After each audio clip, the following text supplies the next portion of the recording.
खूप काही अशा गोष्टी असतात ज्या आपल्याला नको होय करतच ठरतात आणि अचानक घडलेल्या गोष्टी कधी कधी खूप आनंद देऊन जातात असं म्हणतात ना, ते काही खोटं नाही. तर हा व्हिडिओ आहे शुक्रवारच्या दिवशी आमचं गावी जायचं ठरलं होतं, पण नको होय करत अचानक सडनली सकाळी पहाटे 5 ते 5:30पर्यंत आमचा जायचा निर्णय ठरला.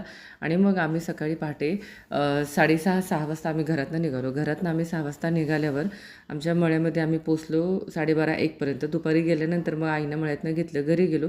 आईने तोपर्यंत ह्यांच्या दोघांसाठी चपाती आणि बटाट्याची भाजी बनवलेली होती, तर ती त्या दोघांनी खाल्ली. पण मी माझ्यासाठी इथं दाल खिचडी बनवली होती. भरपूर व्हेजिटेबल घालून बनवली होती. कांदा, टोमॅटो, काकडी, गाजर असं घालून मी ती काकडीची खिचडी बनवली होती. म्हणजे मला काकडी खूप आवडते. तर इथं सगळं जेवण वगैरे झाल्यावर मग मला जायचं होतं मळ्यात. पण त्या दिवशी थोडंसं घरातलं जाळी काढून आवरावर करायची होती, मग त्या दिवशी काही मळ्यात मी गेले नाही. पण पेरणीचं काम होतं म्हणून हे आणि आई दोघंही शुक्रवारी गेलेले होते. तर त्यांना काही अजिबात आराम भेटलेला नव्हता. मग मी सुद्धा घरातलं आवरून घेतलं आणि हा व्हिडिओ आहे दुसऱ्या दिवशी सकाळचा. सकाळी 6 वाजता उठून मी पूर्ण मळ्यामध्ये फिरायला गेले, कारण की आदल्या दिवशी शुक्रवारी गेल्यावर मला काही जाता आलं नव्हतं. म्हणून मग मी मळ्यामध्ये गेले. सकाळी पहाटे सगळीकडे फिरून आले. मळ्यातले जे फुलं होते तर ते फुलं पण तोडून आणले. जसं की चाफ्याचं वगैरे आमच्या मळ्यामध्ये झाड आहे, तर त्याचे फुलं तोडून आणले.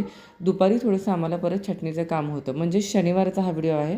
तर त्याच्यासाठी आम्हाला परत मळ्यामध्ये जायचं होतं, म्हणून दुपारी परत सकाळी लवकर घरी जाऊन आंघोळ वगैरे आवरून स्वयंपाक वगैरे उरकून दुपारी आम्ही परत मळ्यामध्ये आलो. मळ्यामध्ये इथं आल्यानंतर परत स्वराला दर्शन करायचं होतं, माझंही झालं नव्हतं. म्हणून मग आधी शनिवार आहे म्हणलं, आधी दर्शन नरसोबाचं घ्यावं, म्हणून नरसी मंदिरामध्ये जाऊन आम्ही दोघींनी इथे दर्शन घेतलं. ही मूर्ती किती सुंदर दिसते ना खरंच, आणि याच्यावर जेव्हा सूर्याचा प्रकाश पडतो किंवा बाहेरचा प्रकाश पडतो ना, तेव्हा अगदी अजून जास्त सुंदर दिसते. तर आम्ही दोघींनी इथं दर्शन घेतलं आणि परत नंतर मग आम्ही मळ्यामध्ये वापस गेलो. म्हणजे घरापासून अगदी जवळच आहे. कधी नंतर गेले ना तर नरसोबा मंदिराचा आणि आमच्या मळ्याचा म्हणजे घराच्या तिथून किती डिस्टन्स आहे ते तुम्हाला नक्की मी दाखवेन. मग नंतर परत आम्ही मळ्यात गेलो. मळ्यात जाऊन तिथं थोडंसं फुलाच्या झाडांची, आंब्याच्या झाडांची वगैरे अशी छाटणी करायची होती. म्हणजे जे काही वाळलेली झाडं वगैरे असतात ना, तर त्याचे ठापे वगैरे सगळे वेगळे काढून बाजूला करायचे होते. आणि हा व्हिडिओ आहे रविवारच्या सकाळचा, जिथे पारिजातकाचा सडा पडलेला होता. आणि हे माझ्याकडनं शनिवारच्या दिवशी मिस झालं होतं, म्हणून मी हे रविवारच्या दिवशीचा व्हिडिओ परत तुमच्याशी शेअर करत आहे. तर असा मस्तपैकी सकाळी पारिजातकाचा सडा पडतो.